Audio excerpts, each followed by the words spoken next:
People have apparently been interested in getting copies of the talks that were given the other day for the wreath-laying ceremony, and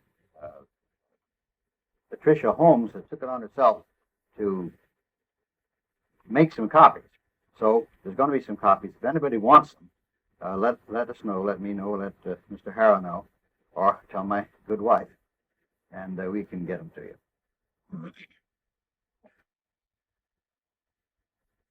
The subject of my discussion this morning is the aftermath of the Battle of Midway, Guadalcanal, the Battle of Savo Island, which is part of it, and then what I call rolling up the slop to Rabaul.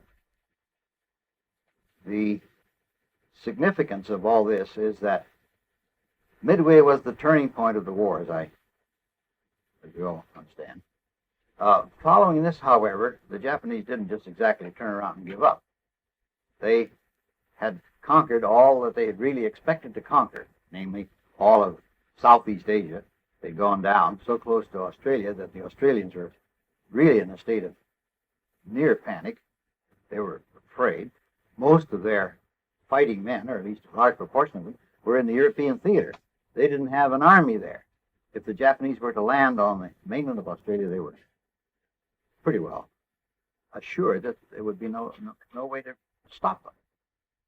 Japanese didn't totally realize this, and we now realize that the Japanese also weren't quite sure what they should be doing next. But nevertheless, the situation was pretty grim. Let me show you by the first slide what the situation was.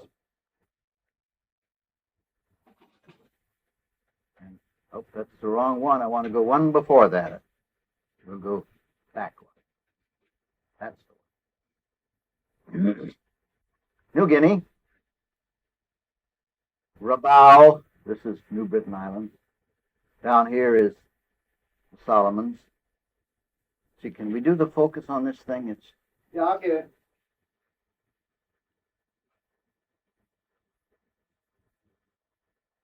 That's a little better. Whoop. That's better. Oh, come on.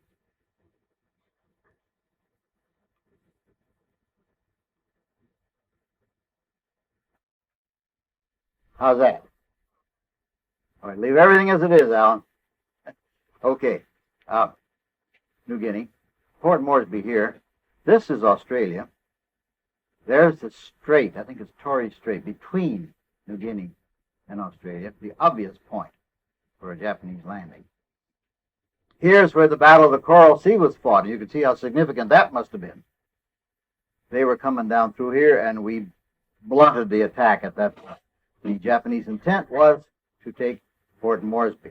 Then it would have been an easy hop, skip, and a jump over here. So they never did get Port Moresby. We stopped them at the Coral Sea battle, and then, of course, next thing was Midway, and suddenly Japan was faced with a strong U.S. Navy in the Pacific. They had lost terribly, and although they did not seem to give up, we couldn't be sure. Nevertheless, that really proved to be the turning point. There never was a threat to Australia. But in 1942, the time about which I'm talking, nobody knew this. And there still was a very strong threat against Port Moresby. Another view of the same thing. Port Moresby is over here. Here's the Coral Sea again. New Britain and Rabaul right there. And here is the Solomons. Here are the Solomons. Here is the Solomon Island chain. Guadalcanal. This area between these islands, St. Isabel Island, New George Island over here, Choiseul over here, Bella Lavella, Colombangara, Bougainville. This is known as the slot. This is the slot. It is about 350 miles in length. Now, you'll notice this line here. Southwest Pacific area, this was MacArthur's area.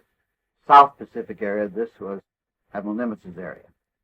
The line originally was put at the 160th parallel meridian, which is right here. and was then deliberately moved over to the 159th so as to put all of Guadalcanal in Admiral Nimitz's control. Now, why was that? Well, shortly after the Battle of Midway, it was discovered that although the Japanese had been turned back, they were still strong in this area, and they had begun building a landing field on Guadalcanal. That was critical. That was crucial. The U.S. forces had decided that, well, this was the obvious route to take to protect Australia, so we were going to come in here anyway. We planned to land at Tulagi, tiny little island right in this bight here, tiny little thing where the Japanese had a seaplane base, and also in the Santa Cruz Islands over here, which are not on the chart. But suddenly they discovered, George, is building an airfield. That can only mean one thing. So, as an emergency measure, the plans were not discarded, but radically modified, and the Marines were landing on Guadalcanal. They had less than a month to get ready. It was considered an emergency, and they landed there on the 7th of August, 1942. You've all heard of Guadalcanal by now, I know. You heard about it in 1942, heard a lot about it. The fact is that the Marines had no opposition, virtually no opposition. The Japanese were caught essentially unawares, and they captured the airfield the second day. They got in there and captured it. The Japanese had only a couple of thousand people, and most of them were just construction workers. And we looked them in the eye and said, fellows, do you remember Wake Island? Do not even attempt to fight back. And they just cut them right. The soldiers fought back. They fought back hard, but there were only a small number of them. The result is we quickly conquered the island, the whole island, and then we turned around to wait for the Japanese reaction. I think in those days we still thought they were 10 feet tall, and we thought they'd react within an hour or two. Well, we went to battle stations, and then we went to what you might call condition watch, where people were on watch, ready to fight half the time, and the other half the time they were supposedly relaxing. The British Navy used to tell us, and I've had it said to me a dozen times, if England ever goes to war against the United States again, we know how to beat your Navy. And the way to do it is to keep our Navy in port for 3 weeks. And then when we come out, you guys will be so tired that you just give up. Well, there's a little bit of truth to that. And this is exactly what happened at the Battle of Savo Island. The landing was the 7th. Airfield was captured the 8th. And at 1 o'clock in the morning of the 9th, this happened. Now, here's Guadalcanal. Here's the airfield. I don't think that's exactly right, but anyway, that's where it showed on this chart. And here is an island known as Savo Island, which is roughly half a mile in each direction. It's a tiny thing. We saw it aboard the Star when we were there, and you can go through here and see Savo on one side and Guadalcanal on the other, Cape Esperance there and all that. Well, the transports that were bringing in the Marines had all come here and started offloading. We had, here's that little island, Florida Island. Here's Tulagi, a tiny little thing where the seaplanes were. And we had some more transports going over there. And this place between Florida and Guadalcanal was just sort of swamped with American transports.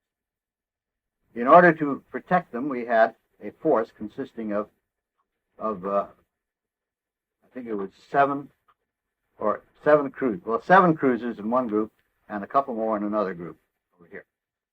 So that night we had 3 cruisers, Astoria, Vincennes, and Quincy, going around in a sort of a box at slow speed, theoretically in a condition of readiness. We had 3 other cruisers over here, the Chicago, and then 2 Australian cruisers, the Canberra and the Australia, over on this side. And of course there were a number of destroyers.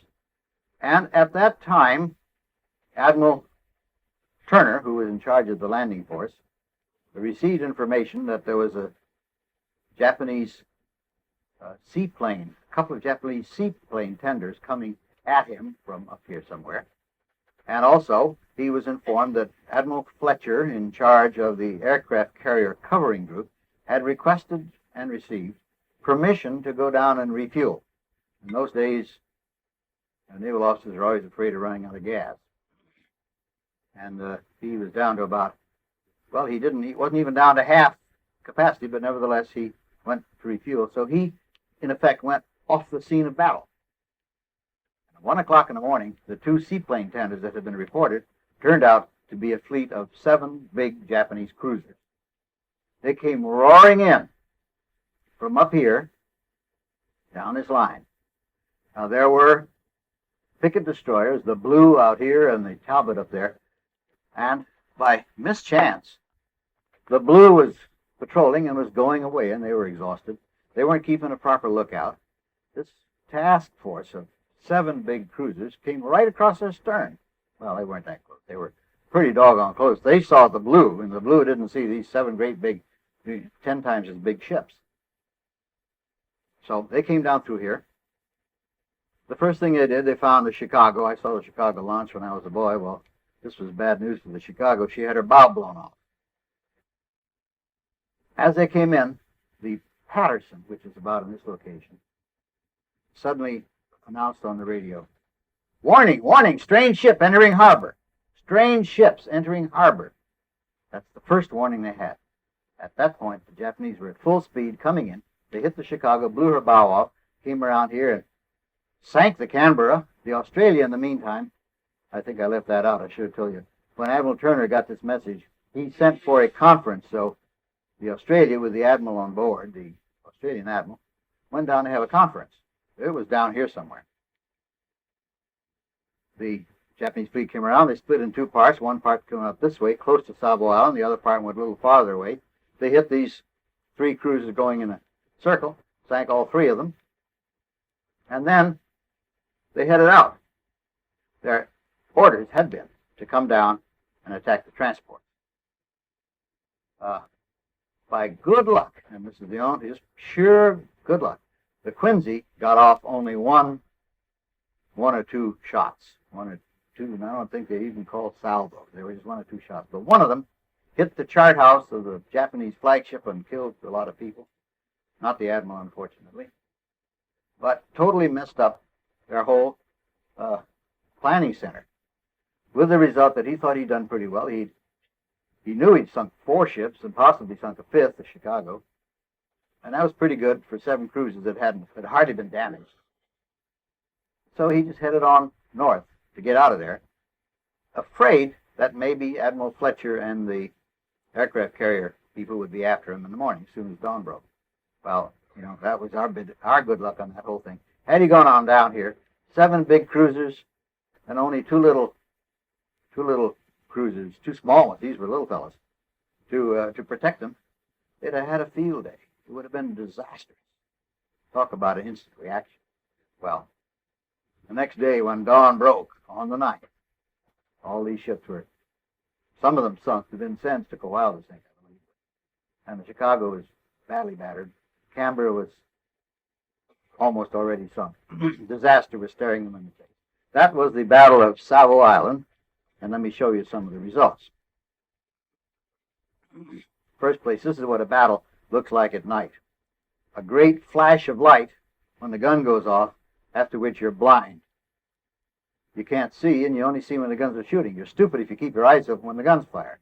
So this is a hard way to fight, and you don't do it if you can avoid it. I've had a cannon, a big gun, go off when I was looking at it at night, and believe me, the sight will make a good Christian out of you.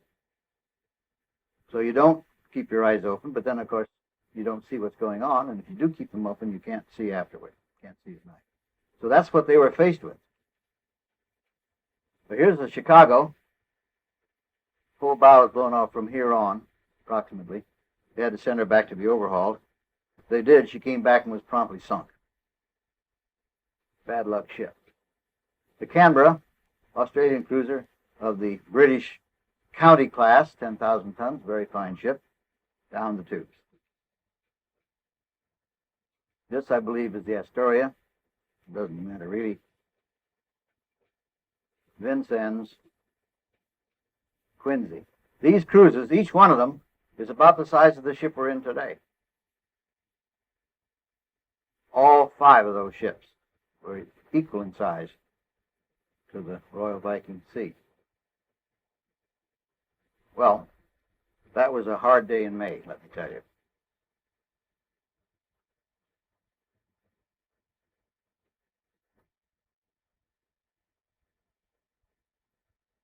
Nevertheless, they had been driven away. There's the slide again showing the same thing I've just shown you. They had been driven away. And, of course, the battles continued. For the rest of that year, there were battles in this area. Here again, it's the same place. Cape Esperance, here's Guadalcanal, down here's the airfield. Savo Island is now barely shown on the chart. Here's another battle in which 3 of our cruisers were badly damaged. We sank 1 Japanese destroyer here, and that's all we got out of that one. This is the, what's the name of that battle? Not even sure, but it doesn't really matter. Here is another view of the slot. Here's the slot. Here's Guadalcanal. There's Savo Island, that tiny dot. Now we were in possession of Guadalcanal. The Japanese, of course, were determined to get back that airfield. They realized, just as much as we did, that that was vital to the whole progress of the war there. So they began, they fought for it very strongly. They made one radical mistake again, in that they didn't realize we had put 10,000 Marines there, and they tried to take it back with 2,000. Of 2,000 against 10,000, by this time, was not a very good situation, and they lost radically with their landing force. Their first landing force was 900 people, wiped out almost to a man, almost overnight. Then they came down with about 2,000 more, and they were knocked out. So, in the meantime, the Japanese had put most of their people over here on Papua. They were landing at Buna and planning to march across to Port Moresby, go across land.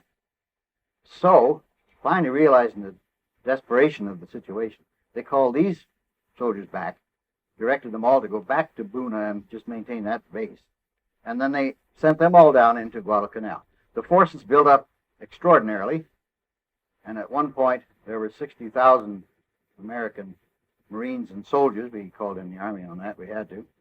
And the Japanese, I think, at their highest level had 36,000 soldiers on Guadalcanal. The battle for Guadalcanal raged for a long, long time, several months, in fact. So although they lost at the very beginning, and we were now in possession, they continued landing up here on the northern tip and running down in there, and battles were taking place all the time. I do not wish to give anybody the impression that this was entirely a Navy affair. It wasn't. The Army was in there, the Marines, of course. The Army Air Corps was flying cover. We had naval aircraft carriers protecting. The whole thing was a desperate battle, and the battles of Bloody Ridge, for example, was one. We were there not long ago, and it's amazing how close Bloody Ridge is to the airfield.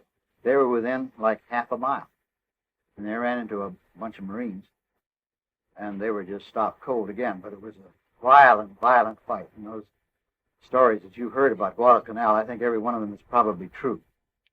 Well, anyway, finally, at the end of the year, in fact, in January of 1943, the Japanese finally realized that Guadalcanal had been lost.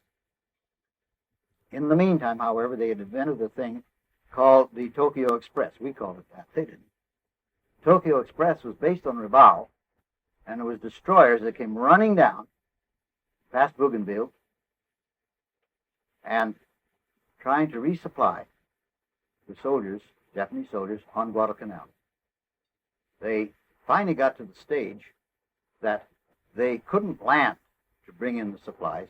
They would come running in at full speed and dump the barrels of oil and packages of food and stuff over the side, hoping they'd be washed ashore so that the soldiers, Japanese soldiers, could pick them up. We learned to have high respect for a Japanese admiral named Tanaka, because he was the man who was running the Tokyo Express, and he really fought hard for his country.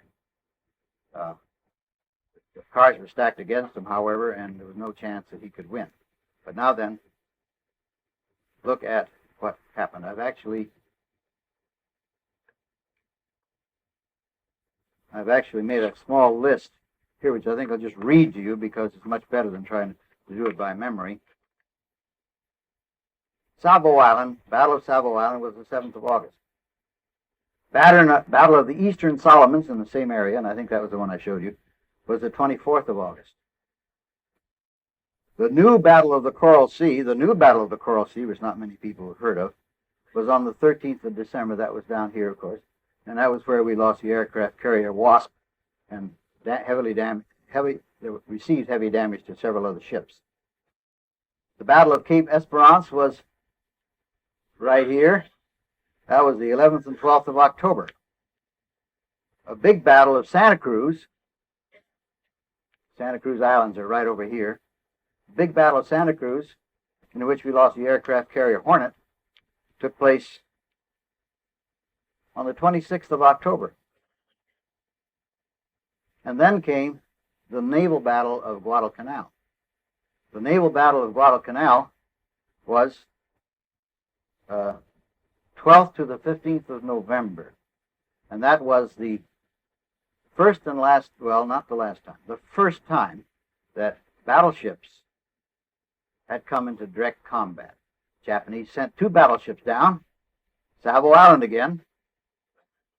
We, by this time, were working our intelligence for all it was worth, and we were aware that this was a pretty big outfit coming in. So we had 2 battleships there also, the Washington and the North Dakota. The 2 Japanese battleships were World War I types. We had 2 new ones, and they were better.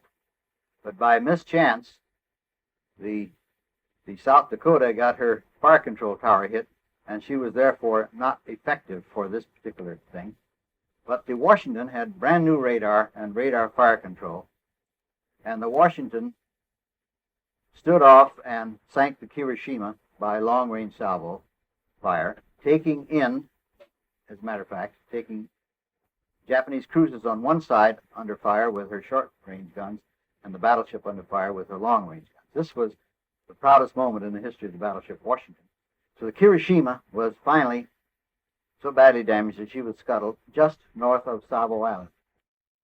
The Hai, the other Japanese battleship, was badly battered by cruisers, actually, and by destroyer attacks, torpedoes, and the next day, badly damaged, was finished off by airplanes flying from Guadalcanal. No wonder this area here, from that point on, that time on, became known as Iron Bottom Sound.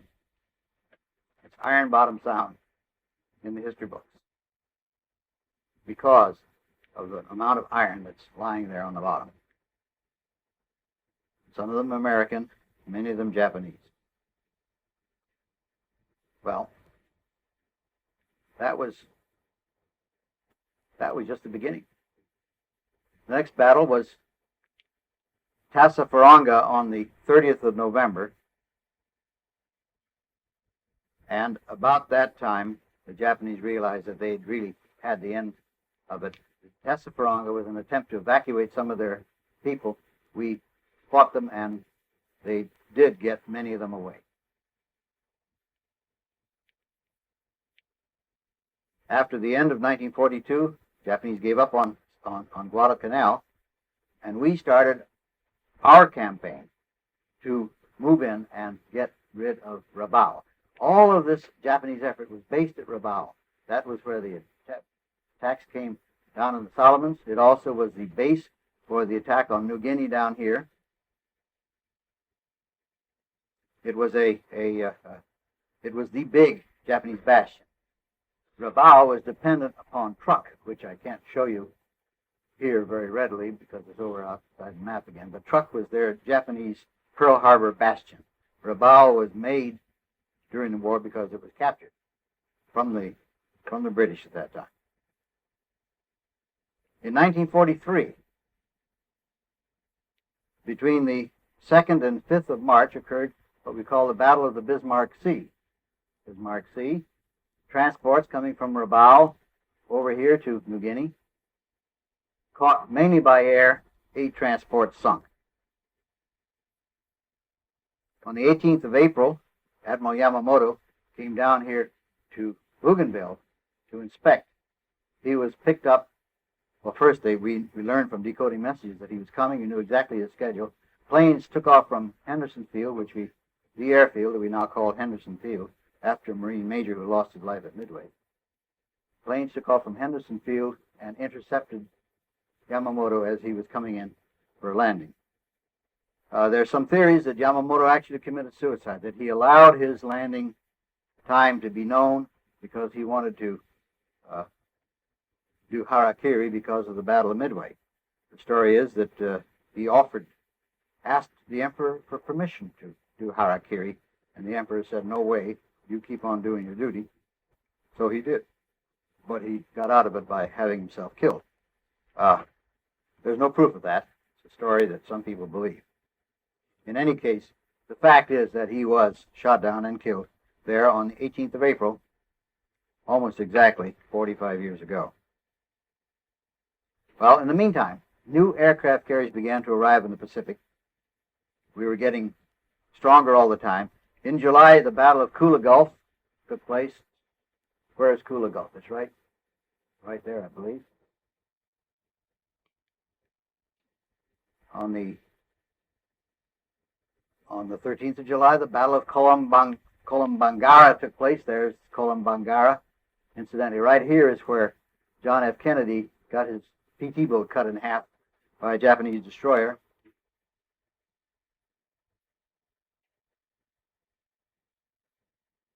Let's see, where am I on my list here?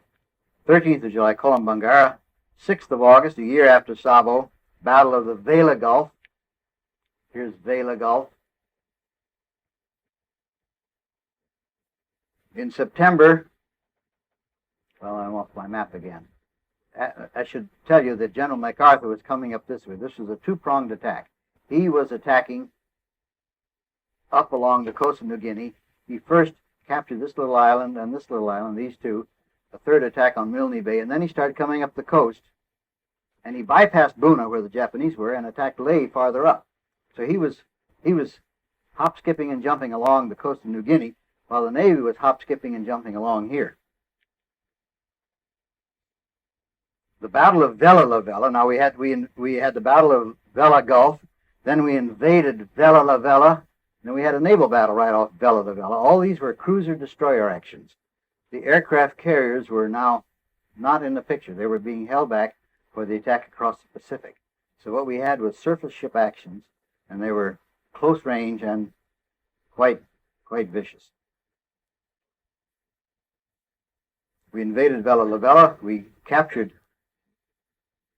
had the Battle of Vella La Vella in October, and then we invaded Bougainville, and what was the date of that? The 1st of November. So now we invaded Bougainville, and the whole thing came to a big climax with the Battle of Empress Augusta Bay. Now, one of the famous names that came out of all this is Arleigh Burke, 31-knot Burke. He was in charge of a division of destroyers, and everywhere he went was 1 knot faster than they were designed to go. That's why he was called 31-knot Burke. There's a story that the Marines on Guadalcanal had built what might be euphemistically called a comfort station on the shore somewhere where flushing was done by the sea. The privies were out over the water. And Burke used to go by so fast that he'd super flush them and wash them away. So a message was sent to Burke to please slow down and cease and desist when he passed the Marines, or he would have another war on his hands. Well, one of the famous messages sent to Burke well, actually it wasn't here, but it was up in this area. Admiral Halsey knew who he was dealing with. And, there are various ways of leading men, but one of the ways is giving them lots of latitude. And the famous message sent to Arleigh Burke was, "Arleigh, get between Bonus and Rabaul, and if you see anybody, you know what to do." Well, he knew what to do. And the Japanese destroyer squadron came by, and when Arleigh Burke got finished with them, there wasn't anything left. Well, that was the Battle of Empress Augusta Bay. That took place early in November of 1943. Then we finally decided, okay, fellows, we think now we've got Rabaul in bad shape. So we began attacking Rabaul directly. And here's some of the results.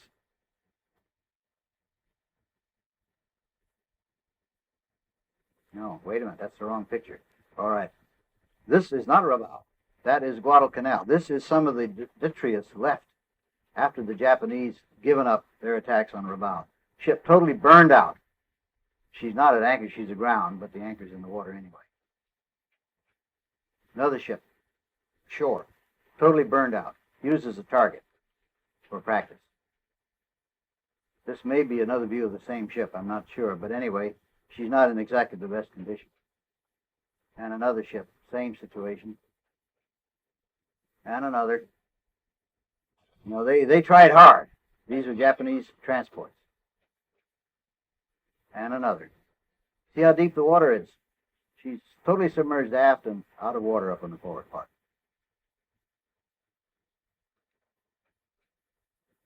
And another one. That's not the same ship. Even worse.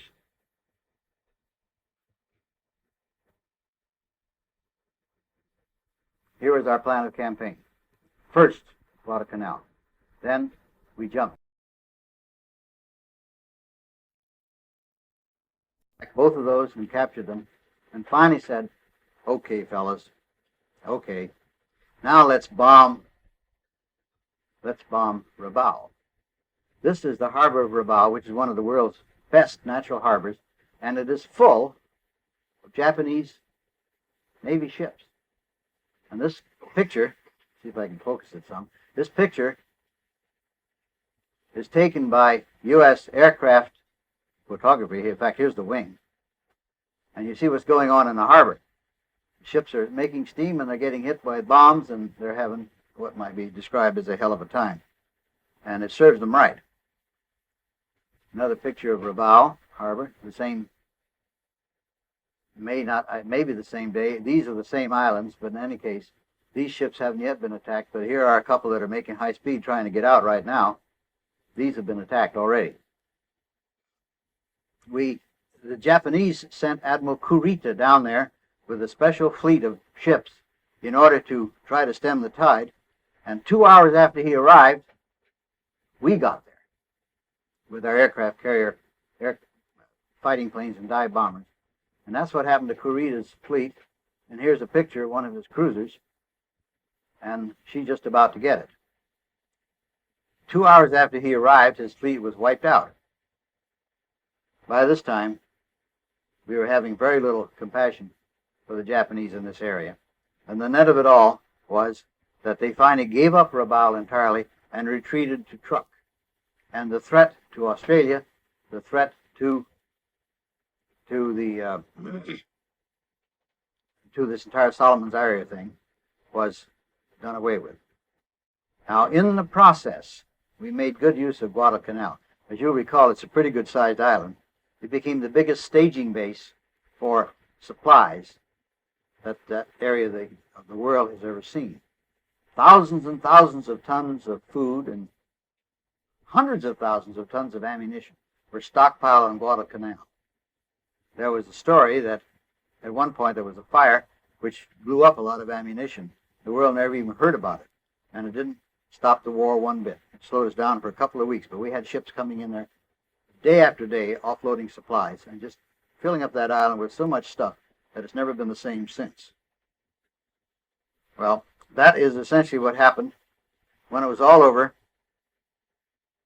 the Marines were sent back to Australia for R&R, which they richly deserved. So were all the other people that had fought on Guadalcanal. And the net figures were, out of 60,000 U.S. soldiers and Marines that were landed on Guadalcanal, 1,600 were killed, 4,200 were wounded. Out of the 36,000 Japanese, 15,000 were killed, 1,000 captured. And the rest had to be evacuated under orders not to do a banzai charge and get themselves killed. I think that is the last of my pictures. We'll see if there's any more, and evidently not. Yeah, will you put the lights on? Thank you, Alan. Well, the point I'm making is that this is an example of the use of sea power to accomplish a mission. We leapfrogged our way through the Guadalcanal area, turned it into an American base, and from that point on, the entire complexion of the Southwestern Pacific War changed. Now, I said earlier that it was the Navy that brought MacArthur to the Philippines, and this is one of the ways it did. From there on, his drive was up from New Guinea toward the Philippines, which he succeeded in, and we came in, Nimitz came in from the north down to the Philippines, and the result was the landing in Leyte Gulf and the naval battle of Leyte Gulf, which was probably the biggest naval battle that's ever taken place. It took 4 days, tremendous casualties on both sides, but principally on the Japanese side. That, of course, is a whole new story, but that is essentially the development of the Pacific War. So what we've just seen here was one very important segment. I'd say roughly a third. First part ending in Midway, second part was this, and the third part ended in going across the Pacific, attacking Okinawa, diverting to the Philippines, and finally being ready to attack Japan. I'd be happy to answer any questions if anyone would like to go on with this.